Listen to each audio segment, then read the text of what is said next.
The Disciple is an Indian film, and it is, I believe, in the Marathi language. And it was written, directed, and edited by Chaitanya Tamhane. I don't know how to pronounce that correctly, so I apologize. But yeah, his previous film was the 2014 courtroom drama Court. And I haven't seen the film. I know, Will, you have seen Court. And Yep. Yeah. So this one is executive produced by Alfonso Cuarón, and that is kind of fitting because there are a few Cuarón films that I could certainly see him championing a film like this for a very specific reason. Not to say that it is a Cuarón-esque film. It very much feels like a very auteur film in the sense that this is very much a unique, distinct thing for the filmmaker. Well, you were mentioning Limbo being kind of more niche, and I would say this is a little bit more of a niche film. But yeah, keep going. Absolutely. And I think for the better. I think that the more niche and specific something is, that's the not more universal it can become. I think we've said that quite a bit on this show. For Absolutely, sure. Yeah.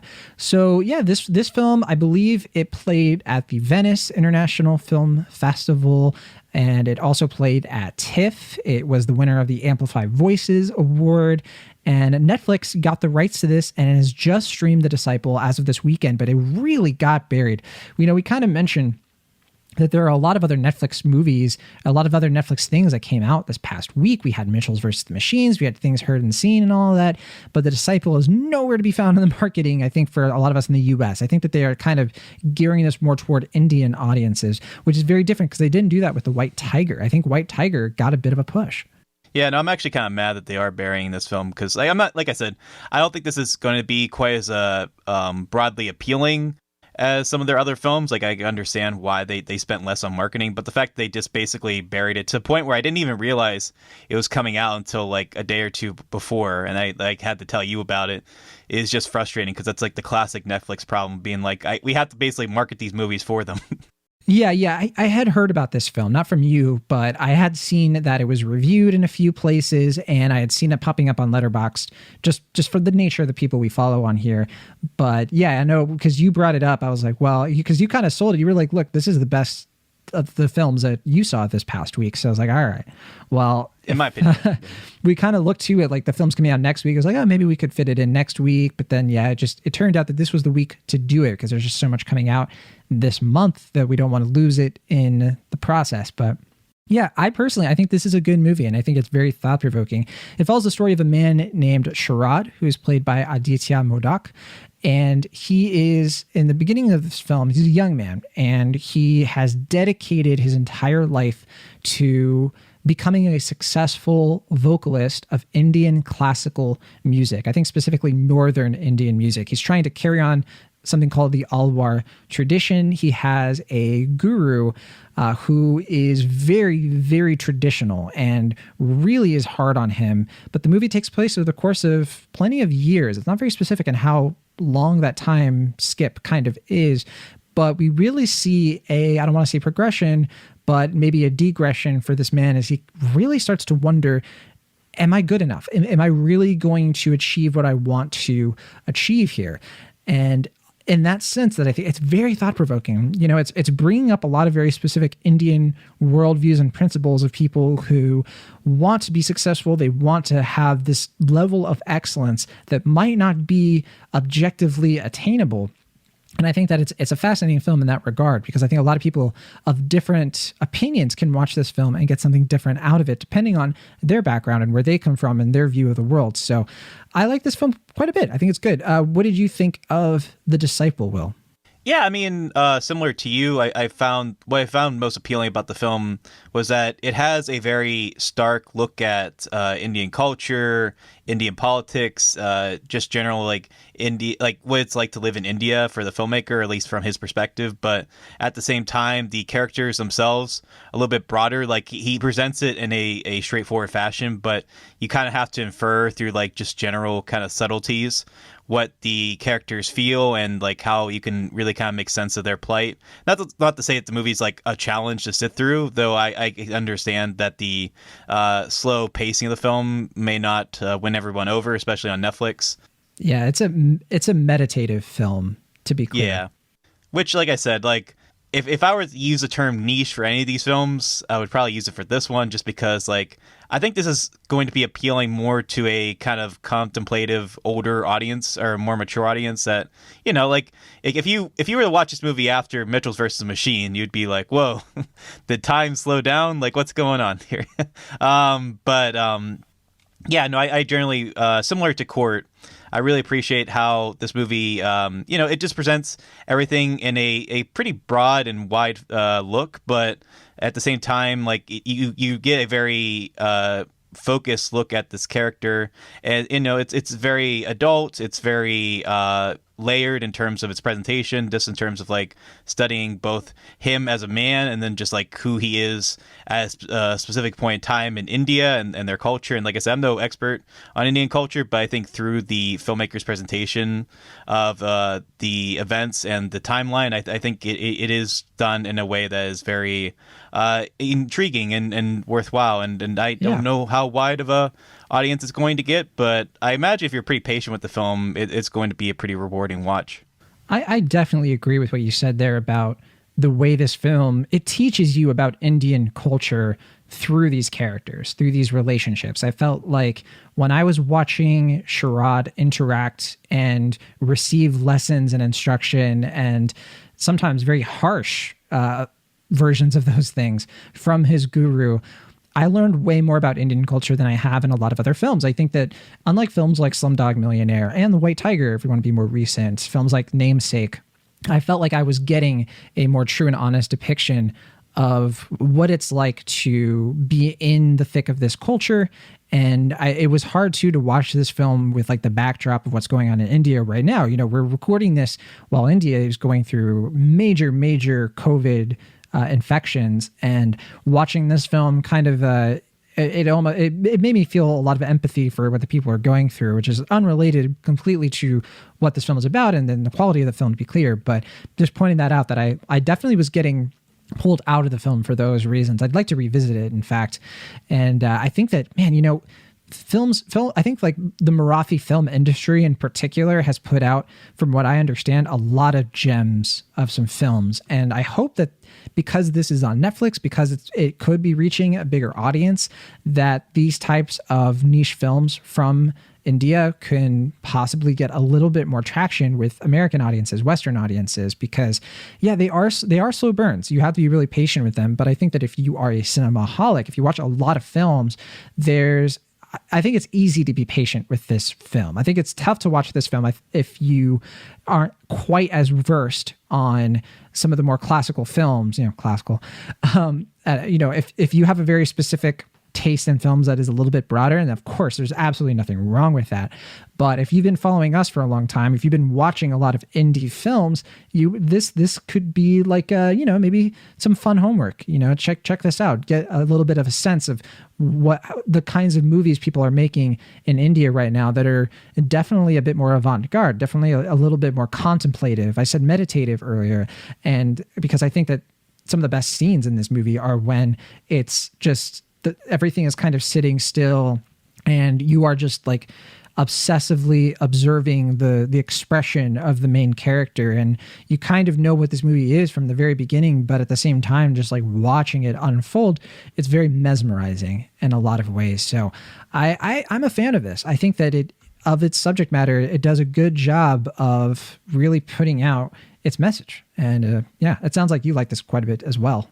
Yeah, I mean, like I said, I saw this one at TIFF, and I liked it a lot there, but it's one of the films that the more I think about it, the more I let it kind of sink in, it really did leave a good impression on me, which is, I guess, an odd thing to say, considering how fairly cynical this movie can be in terms of the music industry and just general expectations in Indian culture. But it's a firm, well-rounded character piece. I think it's a really engaging and, like you said, very thoughtful and contemplative film. And I really did appreciate what it was able to accomplish here. Like I said, I don't know how wide of an audience it's going to get, but if you're willing to sit with it, I think you'll get something out of it. Yeah, especially since it's a long movie. It's we just talked about like the shortest movie of the week that we saw, but this is definitely the longest. It's over 2 hours, and that is a lot of movie. That is a lot of patience that this movie puts on you. Yeah, and then when we were talking about the film before, I find it very interesting that like I think we generally have the same takeaway, but we have like a different impression of like what we're supposed to feel about the main character without getting into spoilers, which I find. I find that to be more interesting with films, like where it can present things like in a way where it has a very clear message or a very clear point of view, but it also leaves some clear ambiguity for like how you're supposed to feel about the character and his plight. If we're supposed to be like more sympathetic or we're supposed to be more kind of put off by him and stuff like that. I think that's a very worthwhile way to get into film and like you said, provoke some hearty discussions. But I hope people check it out. Yeah. Of all the films I think you and I have talked about this week, I think this is the one that we would have spent the most time, like after watching it. Like if we had watched it at the same time, I think right after, this is the one we would have talked about the most and had like the deepest conversation about, those post-film discussions where you're hanging out with somebody, maybe you like get some food after. This is the one I think that we would have talked about for like over an hour. Whereas like some of the other films we would have talked about for maybe 10, 15 minutes like we do on the show. You know what I mean? Yeah, and it's kind of hard because like with the way that the show is structured, it's like we're kind of giving our more like general thoughts on it, so it's kind of hard to have those more elaborate discussions. But I am looking forward to this movie getting a wider audience and having those type of conversations provoked, because it is asking a lot of big challenging questions. And and then it's definitely a challenge to sit through at times, but I think it's one that's very rewarding. I agree. I think that it definitely it definitely represents, you kind of brought it up, like the different takeaways you and I tend to have on certain things. Like I think I come away from this with like a bizarre optimism that I can't quite put my finger on, because I watch this and I see what this character is going through, and it's sad. But at the same time, like I certainly just have a different take on his experience that I would love to talk to you about more. But it's like it's difficult. It's difficult to parse through, I think, the intention of what the filmmaker is going for here, because I want to believe he's not just trying to make a depressing version of Whiplash, Yeah, Sure. I think he is trying to say something kind of nuanced, but I think it would take a lot of conversation to unpack some of that. Yeah, and I mean, that's generally the impression I had with Court as well, which it's also very character focused. It doesn't lapse in time in the same fashion, but it does kind of have an ambiguity in terms of not really giving us a clear perspective in terms of like what that movie wants us to take away from Indian politics and the Indian court system. Whereas this movie, like, I think he definitely has a lot of very clear things to say about, like, the music industry there, or, like, music critics, or, like, just general people that, like, they have these very boxed in perspective, like, what music should be. And then, like, if you don't really fit in that perspective at that time, like, you can't really excel. And I mean, the conversation there it definitely leaves a lot of room for varied thoughts and opinions, but I definitely think that even if it is a fairly cynical film, it does raise some intriguing conversations. Yeah. In that vein, I know people have been comparing this to some of the films from the Coen brothers, and kind of the way that they approach characters, like cynical characters like this, is kind of similar, I guess, according to some people. Yeah, I mean, it does have a very dry sense of humor, but it's not quite as like quirky, I guess, as those films. I would agree with that. Yeah. I think, to me, the best thing about this movie is Modak. I think that he is fantastic in this. He is the movie. Like, if he doesn't work, the movie doesn't work, because I believe he's in just about every single scene, right? At least that's diegetic. And there's so many. I think what works great about this performance isn't just what he does as a performer, but how he reacts to the more interesting things going on around him when he's playing music and somebody is the center of attention, when he is watching a television show that is about somebody who is finding the success that he wants. Those scenes don't frame him at the center, but he still is the center because we are observing how he reacts to these things. And at one point, I could see somebody being like, well, he doesn't react, does he? I think he does, but it is so subtle that it could be kind of easy to miss in a certain way. Yeah, I mean, it's just like kind of like a twitch of an eyebrow, or like kind of like a sideways glance that you have to like kind of catch. I think it rewards the viewers who are pretty patient and agreeable with it, but I can understand, especially, and that's why I guess I'm kind of bummed that's on Netflix, because it's like so many people watch Netflix in a casual fashion, like something they just watch it for like something like Thunder Force, where you don't have to pay too much attention. And this is a film that basically demands that you pay attention to it in order to fully understand and appreciate it. But oh well. This is something that I think is difficult to really get the most out of outside of a movie theater.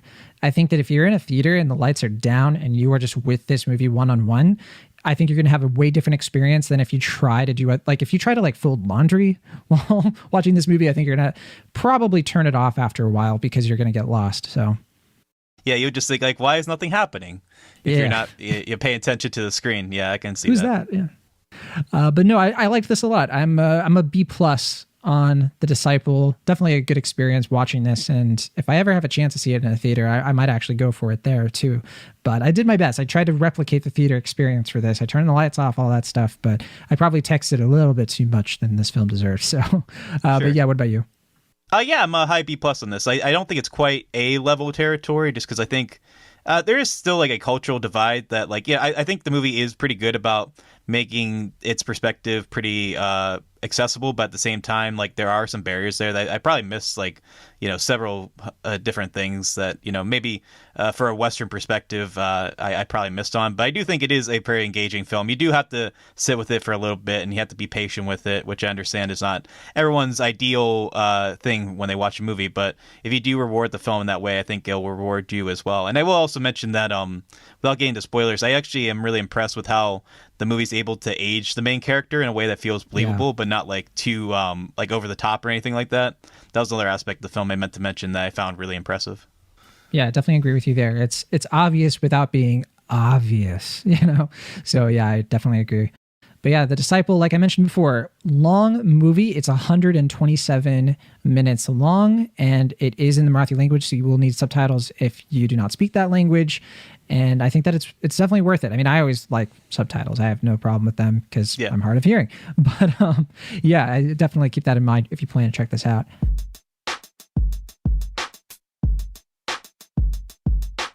Thank you so much for listening to our show. Be sure to subscribe to Cinemaholics on your favorite podcast app of choice or find us on YouTube. See you all next time.